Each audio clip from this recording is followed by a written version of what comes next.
Hey besties! Hey, It's the last Tuesday of the month and you guys know what that means. Book Club Tuesday! Book Club Tuesday!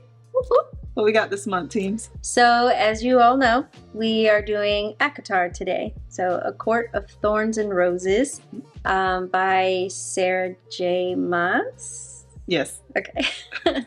I'm really bad with names. It's like a question mark behind that. So, we're just going to jump right into it. Let's do it. So, I do have two different book lists that I'm going to work off of. Okay. So, first, who was your favorite character? I liked Reese. Really? He was intriguing. Yeah, I liked him too. I wanted to know more about him. Yeah. Mm-hmm. He was very interesting. I would say he was my favorite character, and then my second favorite turned out to be her older sister. Nesta. Yeah. I like Nesta too. At first I hated her guts, but at the end when she... Yeah. All right, let's not get to Yeah, we won't get into that. We're in agreement there. Oh, Yes. I was like, oh my God. Funny that those two are not the main characters at all, but Feyre was cool too, but she was getting on my nerves on certain things, so yeah. So what was your favorite moment? Ooh. My favorite moment was probably right after she defeated the worm, how she got the bones and got out of the pit, because everyone's rooting against her, they're laughing at her, they're this and that, and then she tosses the bone over to Amarantha, like at her feet. It's basically like, beast. Yeah, bitch, look what I just did. Yeah. I like that a lot. My favorite moment, I think, was the moment with her sister. Mm. That was like, oh. Yeah. She's like, oh, how, like, she actually went to find her, and like the whole bit just really melted me. Yeah. How did you discover this book? I had actually heard of the book before. I heard of the series. I didn't know what it was about in detail. I just knew that it was fantasy and very big in pop culture right now in terms of bookish folks who are into fantasy readings. It's not something I would have picked myself for sure. So, you know, when you recommended it for book club, it was like, okay, well, here's a good reason to get into this. Try something different. Right. Are there other similar books to ACOTAR that you have read and would recommend? This was my first fantasy book, so I can honestly say no. The other closest fantasy book I've read would have been The Invisible Life of Addie LaRue, which we also have a book club episode on, so check that out. But outside of that, this is really the only fantasy, so no, I couldn't in good faith make any recommendations off my personal knowledge. I've read many books in this genre because this is definitely my bag. So I would say any of her books I think are great. And then also like The Fourth Wing and what's the other one that goes along with it? That little series of books. Okay. Which I think they now have another one, Onyx, Black Onyx or something. There's 3 now. But that also, I would say, like, you can put that in this category of, like, good reads. Okay. Is Feyre likable as a protagonist? Yes, she is. She's likable. She's kind of annoying, too. She just didn't listen to certain things. And it's like, if you're in Prythian and you don't know anything about it, just stay in the house when they tell you to stay in the house. Stay over here when they tell you to stay over here. Like, I felt like she was creating problems. But I think she was likable. It's very noble for her to be 19 years old and the sole provider of her family, because if she didn't choose to go and hunt, Nesta wasn't doing it. Her dad wasn't doing it. The other sister, what was the other sister's name? Don't get me lying. That's going to bother me. But yeah, her. So yeah, for that reason alone, I think she was noble. But then just seeing her transition from hating fairies to going to Prythian and then, you know, everything that transpired, I think she was likable. What about you? I think she was likable too. She did have some annoying bits about her. But I guess when you're in a situation where you're just distrusting of people, I could see where you would just like, no, I'm going to find my own way. I'm going to do my own thing, and I'm going to find the answers to these things because I can't trust you and I don't have anybody else to ask. Right. So, Elaine was her other sister's name. Okay. She's like, I can't verify or deny. So we kind of covered this a little bit. How do you feel about Nesta as a character? So at first, I mean, I didn't appreciate either one of her sisters just basically letting her go out there by hers. The dad, number one, because, Yeah. you know, but they said that, you know, the dad got messed up and he wasn't a little, but still, that didn't sit well with me. And then when she goes and she hunts and she brings this back, you're acting like you're too good to cut it, clean it, prepare it, do everything. So you just want to be served in every way, shape, or form. And I didn't like that. And I didn't like how she was so shitty to Feyre, but so nice to Elaine. Yeah. So it just seemed like she was capable of respect. She just wasn't giving it to Feyre. I understand why she wasn't giving it to the dad, because she had her own issues with him, as they all did. And blamed him. Yeah, so. I think, like, looking back at it, I think Nesta was being more of, like, a mom to the other sister. I agree. And kind of one of those things where, you know, sometimes you hear parents are like, they have a middle child or something, and they're like, well, I didn't really put all my focus into you because you didn't seem like you needed me as much as your other sibling. Mm-hmm. I've heard stuff like that, and that's kind of where it seemed like that was. But she was being super selfish. Yeah, she was just outright rude. It's one thing to be a little neglectful or not give as much attention, but she was just a bitch to her. For sure. It was interesting. I would have never saw that twist coming.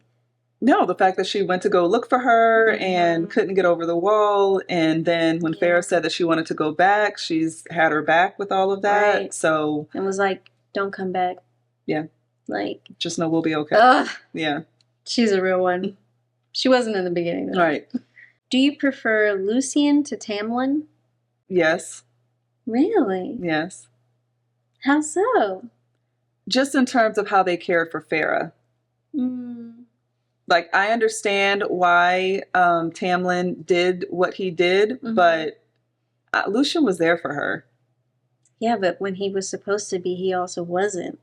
When she went in the woods and trapped that. That was in the beginning, because he was still salty about her killing his friend. So I felt like at that point it was like, I kind of have to tolerate you, so I'm going to tolerate you. But yeah, when he convinced her to go, you know, the cereal and all that. So he did set her up in the beginning, but I felt like that was par for the course based on how she got there in the first place.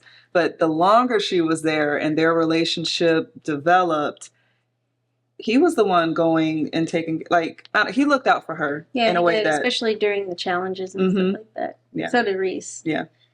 Do you think Tamlin is an intriguing character? I think he was. Like, the whole thing was giving very Beauty and the Beast in a lot of ways. With the curse and him being a beast and the capabilities that he had to, you know, shapeshift, I think is what they called it. So, yeah, I thought he was definitely intriguing, because it sounds like he was either, like, super hot or this, like, beast of a man. So, yeah. So, spicy question. F, marry, or kill?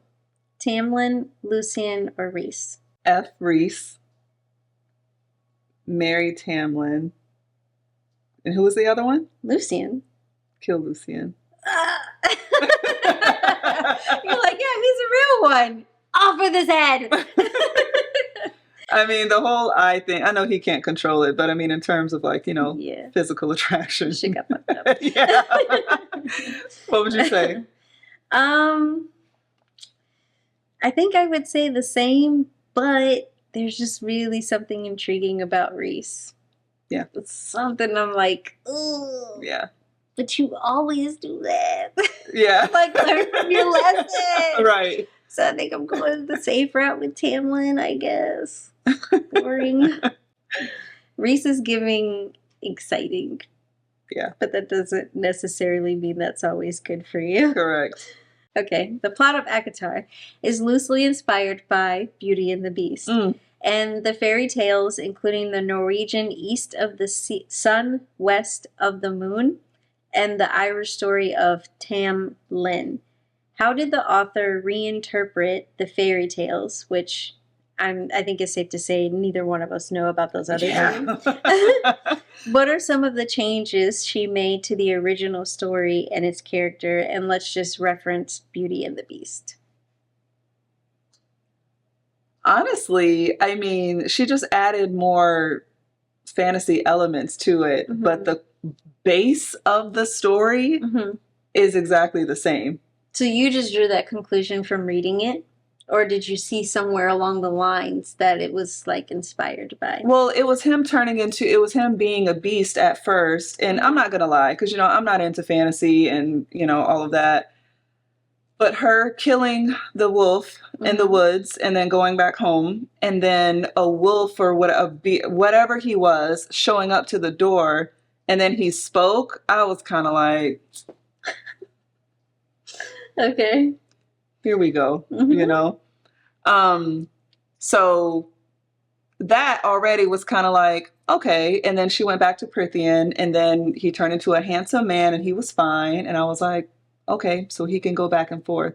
And then you go all the way to the book, and then at the end, you find out from Alice that there was a curse and that it had to be a person who hated Fae. Like, that was when I was like, okay, this is definitely, it was really giving Beauty and the Beast. I never picked up on it. Really? When I read this, I was like, it made sense, but definitely was like, I guess I just get so locked in, I'm not even thinking of anything else. Okay. Like, unless something, once I saw that, it was very much in your face. Like, I don't even know how I missed that. Got it. Yeah. But, yeah, it was good.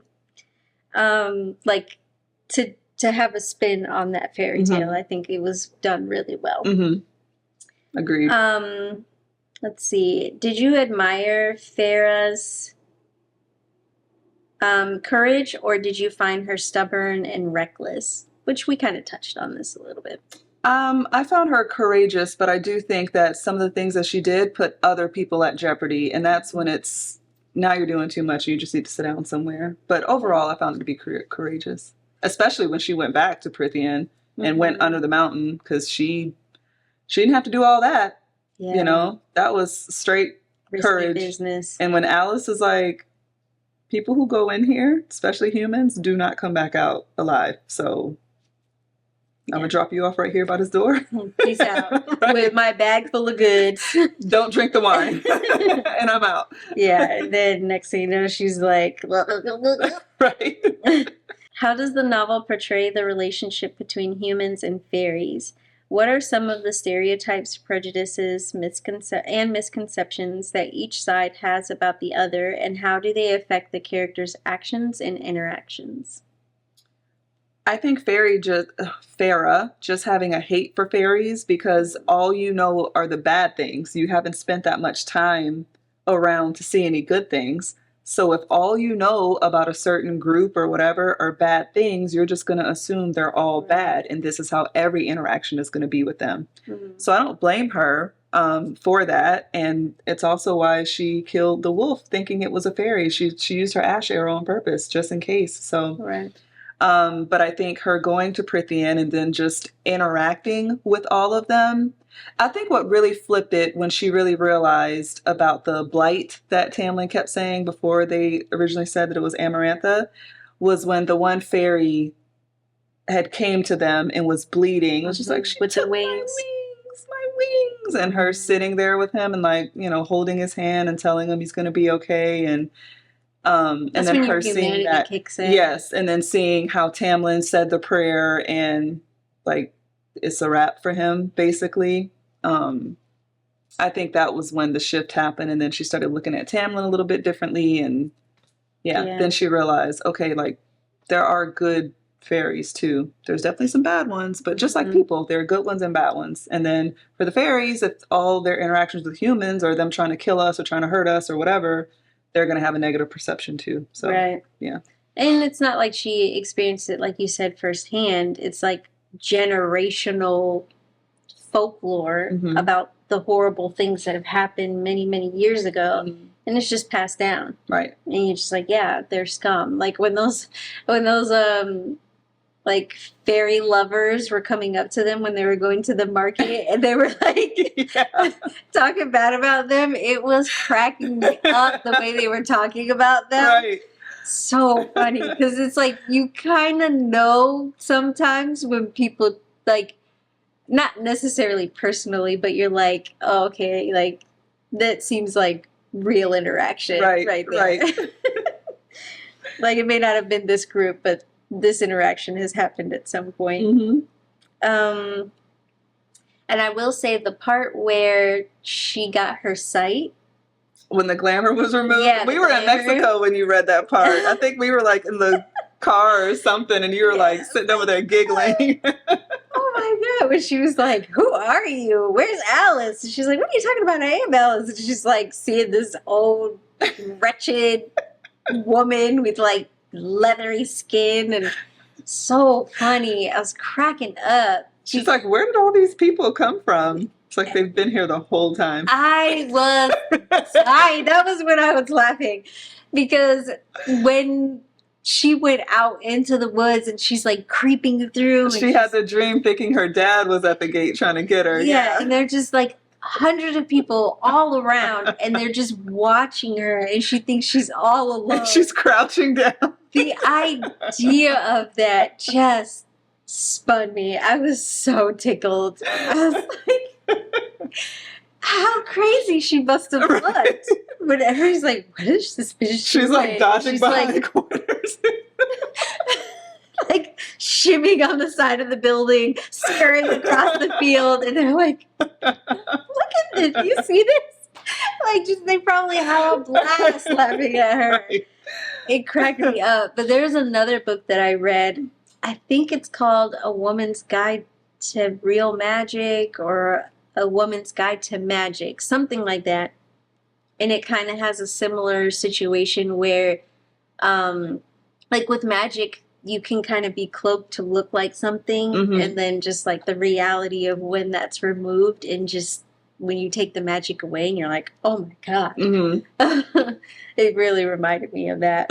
Let's see. How did the author explore the theme of sacrifice in the book? What were some of the sacrifices that Feyre, Tamlin, and other characters made for love or duty?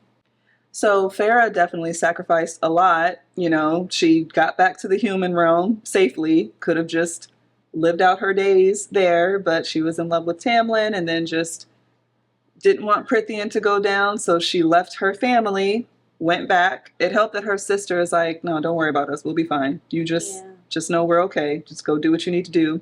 Sorry to interrupt you. How do you feel about when you heard that day that he told her he loved her and she didn't say it back was like the last day?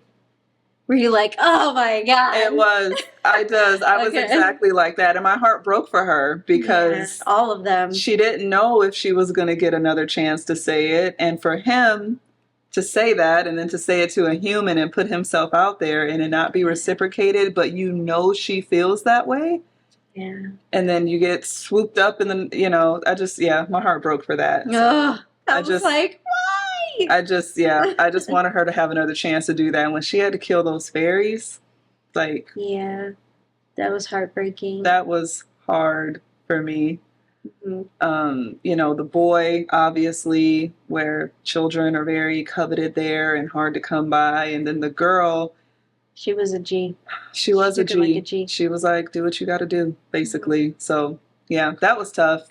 And then when it got to Tamlin, it was like, whoa, this is an interesting change. So, yeah, that whole thing. I love how she was able to, like, figure out that wasn't real. Read between the lines. Because she's like, Amarantha wants him. So why would she even do that? And I heard them say a couple times, Heart of Stone. But that was a huge risk that she took. So it was. It's good that she did. And then Tamlin, obviously, basically the whole spring court, has to sacrifice, you know. And then it made me sad when he found out about the curse and they said that he was sending people out there to try to coax a human to kill them. And eventually he just stopped. But he didn't want to do that in the first place. So, it just sounded like he was damned if he did and damned if he didn't. You know? It also makes it frustrating how rude people were to her when that's what you wanted to have happen. Right. So shouldn't you be celebrating too? But I'm sure I guess they never thought that it would really happen. Right. Yeah. So Yeah, there was a lot of sacrifices even on Reese's part. Like when he tried to go after Amarantha. And she was like, I could see this coming a mile away, and how much he was helping her. Right. But he was still very distant. That's when I'm like, something very intriguing about you, sir. Like when she had to pick all of what did she have to get out of the fireplace? Was it corn or something? She had to pick all of these little things out of the soot of the fireplace. Oh, like beans. Yeah. Yeah. And he was like, I'm done with you. And like how he was making her do all the dances, but then like never actually put a move on her. Right. Like the moment he was doing that, I just, there's something, there's another book that I read where that feels a little familiar. What was it? I have to think about it and come back to you guys. But that part I felt very intrigued by. Yeah, that just seemed like classic, like bad boy toxicity, attractiveness, but then also there's some genuineness there too. A lot of genuineness, which made me be like, what's going on here? What's and just the way that she described him. She said he was the most handsome, like gorgeous creature she had ever met. Yeah, scrumptious. Yeah, and he sounded fine. Yeah, he did. And just his dominant demeanor just was like. How did you feel when he made Tamlin bow down to him?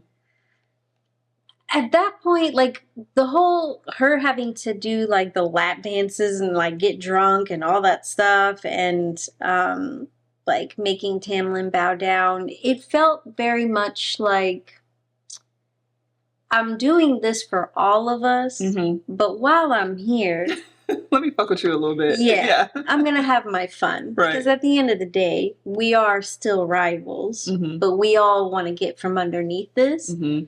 So, yeah.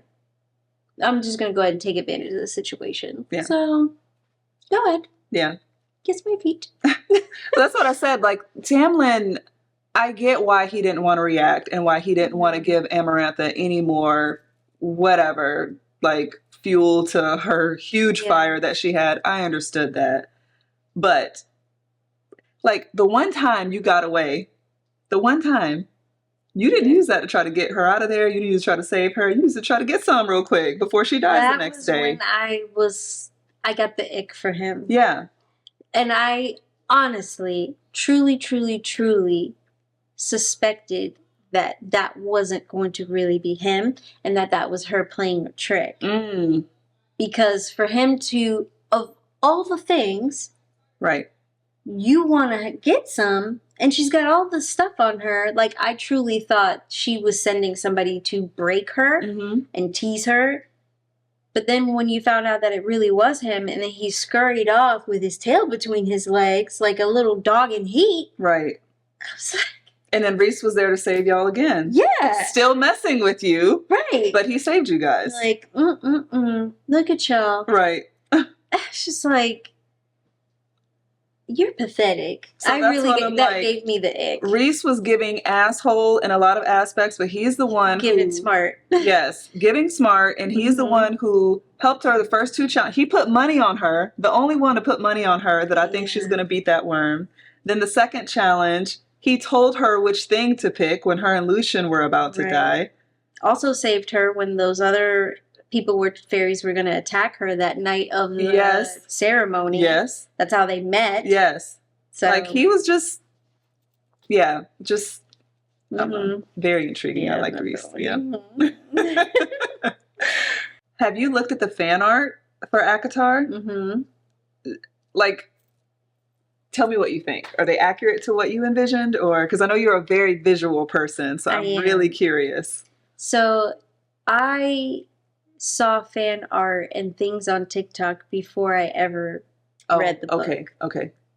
But surprisingly, none of that stuck with me enough that played a role in how I envisioned these characters in my head. Okay. So, I mean, they're interesting to look at, but that's still not where my mind's eye was going with it. But some of the pictures, I'm like, hello. Yeah. Now, one thing I can say is, thinking back, I don't remember seeing any for Reese.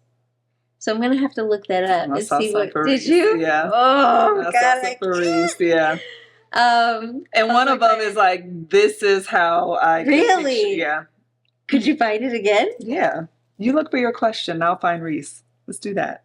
Watch you be like, oh, Yeah, I think I need to look up my own. Me and Maggie have very different. we do. Oh God. Ooh, hello. That is how I pictured him. Show me which one. Because there's a couple different ones. Yes. Along those lines. Yes. Mm. Yeah, most of the ones I saw for Tamlin and also Like Lucian, like that, but in my head, these ears and those eyes, but look like that. Like when they described his violet eyes a couple times, I just imagine really, you know, because this is fantasy magic, just true. Like this is what I actually violet. envisioned. Yes. Very close. Yes. Like with the markings and all of that. We'll post these so you guys. But most of the fan art that I saw was for Tamlin for sure on TikTok. So, but he wasn't really like I said, I got the ick for him at the little ball thing. So I was just kind of like, ugh, dude, he's like everybody else. How did you feel about the neighbor of hers that Amarantha had tortured? Oh gosh, I felt really bad. Yeah. Because I'm sure she never in a million years thought that would happen. No. And to put it all together in the way that she did, and then to see her, the guilt alone is like, that I think is when she was just like, fine, I'll get drunk and whatever. Yeah. I'll just get lost in it because, I mean, look at everything that I've done. Like, that's when her recklessness, I think, was starting to come back as like, wow, you really need to think sometimes before you speak. But had she given, her family would have been the one. Correct. Like, her older sister probably would have been the one hanging in there and like. Right. Yeah. Sorry. Yeah. So how does the novel set up the conflict between Tamlin and Reese? What are some of the motivations, goals, and methods of each character? I think Reese was intrigued by Feyre and had feelings for her and kind of wanted to use her to mess with Tamlin, but I do think he wanted her. I think he genuinely cares about her. I think he genuinely cares about her and wanted her, but is also like, you're already in love with him. Like, you're going through all of this for him, but I'm going to get saved as a matter of it too. And because I care about you and I also have something to benefit from this, I'm going to make sure that you're good. Right. And then along the way, like, he's catching feelings because he realizes, like, she's a baddie. Yeah. And basically, didn't Tamlin's family and Reese's family have some, like, wasn't there some murder? Like, there was some murder, like, involved in between those two families. So they already have bad blood. Right. And then they're immortal. So, I mean, they're talking about, 100 years ago. And it means how we would say last week. They're like, 50 years ago. It's just crazy how time is constructs for them. Brother. Like, somebody on Reese's side killed somebody on Tamlin's side. And there was bad blood. Yeah, I think it was a mother and a sister or something like that. Oh. I think Reese killed Tamlin's mother and sister or something like that. There was these were like core family members that were killed in one of the other families. I thought it was like a brother or father or something, because he was like, now we're even type thing, like a life for a life. I think you're right. I think Reese did kill Tamlin's. Not necessarily Reese. Like, I think it was like either his father killed his father, like Tamlin's father, or something like that. I think you're correct, because that's also why Amarantha chose Reese, because she was very close with Tamlin's father. And she's like, well, you're going to be my pet. Right. It's what I remember. I'm pretty sure that's how it went. It was like, now we're even. Yeah. So stop holding this over my head, because I actually didn't have anything to do with that, is what I gathered. Yeah. Were you satisfied or surprised by how the story ended with Feyre's bargain with Reese and her transformation into High Fae? What do you think will happen next in the series? I thought the transformation into High Fae was cool AF. I know that I wonder how her family will take it when and if they ever find out that she is now High Fae, because she's been to Prythian and she's gone through that transition of hating Fae to now understanding they have thoughts, feelings, emotions, just like we do. They're immortal, but you know, they're more like us than they are different from us. Right. Her family doesn't have that yet. They're still on hating fairies and all of that. But well, I'm intrigued. Living in financial bliss. But they don't know that it's because of a fairy. True. Yeah. True. Well, Nesta does. Mm-hmm. Yeah, Lane and the dad doesn't. But I'm intrigued because all of the High Lords from every court gave her a little something. So I would imagine she would eventually end up being more powerful than all of them because she has a little bit of... Yeah. You imagine? Yeah, I think she's going to turn out to be extremely powerful. I think she's going to be a fucking beast. Yeah, but that could be a good and a bad thing. Agreed. So yeah, and I'm just curious to know if she ends up staying with Tamlin, if she ends up... Yeah, I definitely think we have a love triangle coming in our future books, and I'm looking forward to reading them. I was a little like, but knowing it's a series, I was content with the way that it ended. Now, what did you think about that situation where she's like, she came outside or something and she saw Reese and then he looked really startled and like his eyes kind of like he just looked terrified and then like ran away? What do you suspect? I think he knows something, that he saw something in her. Yeah. But it could be something dark. That's why I started thinking, like, because of all these people breathing into her from all these different courts, she's getting good, bad, and ugly. Right. Which now you have, basically, you've birthed a child from all of you. This could go many different ways. And I'm thinking maybe he foresaw something in her where we may think there's a love story, but she may have something in her that's worse than Amaranthine ever was. You know what I mean? I could see that. It's just the way it ended, like a see you next month kind of thing. I almost feel like he's, like something clicked for him, almost. Like he saw something in her, whether good or bad, that made him want to continue dealing with her, pursuing her, whatever.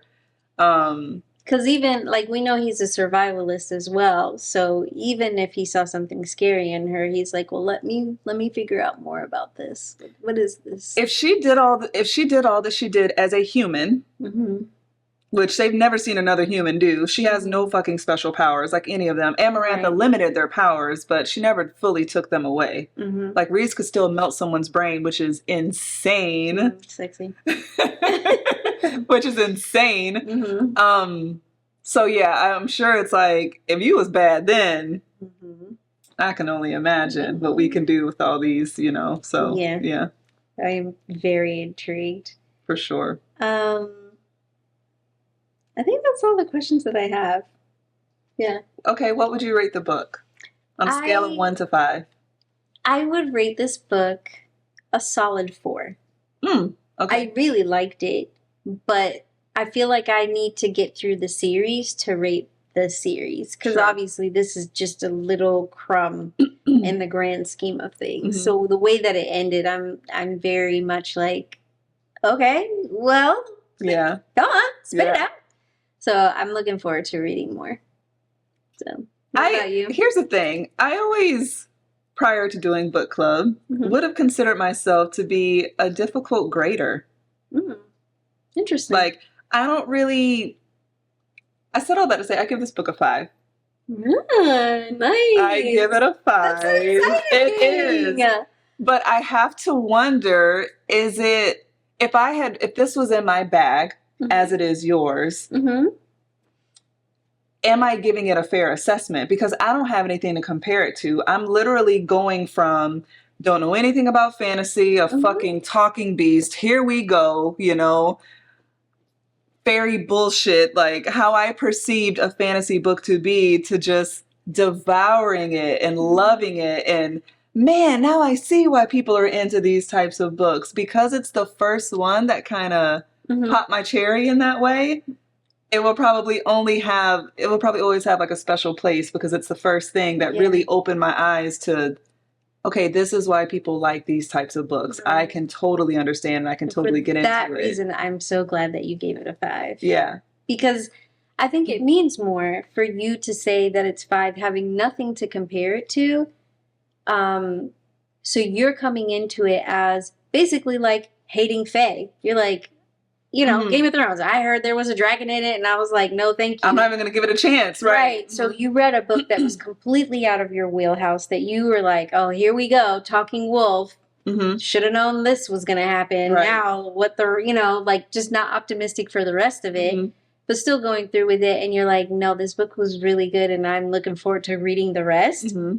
I think that means a lot. My grade is in comparison to other books that I have read. Right. And I only give it that because I still have so many unanswered questions that I need more. Like, I feel like for you not having read anymore, although you're like, yeah, I want to read more, let's say there wasn't any, you probably would still be like, yeah, I loved it for what it was. And, you know, like, without the let's see you next month, like if it just ended with like a whatever. Like she just died on the floor there type of thing? Yeah, and then like she saved Tamlin and now they're living in fairy bliss or whatever. You'd be like, yeah, it was still a good book for not having this be your thing. For me, I'd be like, fuck this book. This is the worst book ever. Yeah. Because I know that there's so much more potential. Got it. I need more. Right. So no, this is not sufficient enough. Got it. I understand that. My rating is like having had that. So moving down the line, you probably will still give it a 5 because it holds a special place for you and it's the first one. But you're probably going to read other stuff that you're like, ooh, this would. Okay. Right. Yeah. You know, I still love you because you're the first, but. Yeah. So, I mean, you did read another book recently. So tell us about that. So I read another book recommended and provided by you called Hooked. And so before you even go down I have not read this book yet myself. I've only read the first few pages, so please don't give any spoilers, but just tell us what you thought about it.